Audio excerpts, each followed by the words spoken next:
Ribuan jamaah menghadiri tablik akbar peringatan Maulid Nabi Muhammad SAW 1447 Hijriah.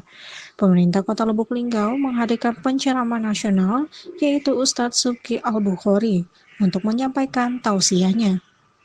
Acara turut dihadiri jajaran Forkompinda, Wakil Wali Kota Lubuk Linggau Haji Rostam Effendi, Sekretaris Daerah Haji Trisko Devriansa, staf ahli, asisten, kepala OPD, tokoh agama, hingga masyarakat luas. Kegiatan ini merupakan tablik akbar ketiga yang diselenggarakan pemerintah Kota Lubuk Linggau dalam sebulan terakhir, setelah sebelumnya telah dilaksanakan pada peringatan HUT RI ke-80 serta momen pelantikan Wali Kota dan Wakil Wali Kota Lubuk Linggau. Haji Ramad Hidayat, Wali Kota Lubuk Linggau, menegaskan bahwa peringatan Maulid Nabi memiliki makna yang lebih luas daripada sekadar mengenang kelahiran Rasulullah SAW.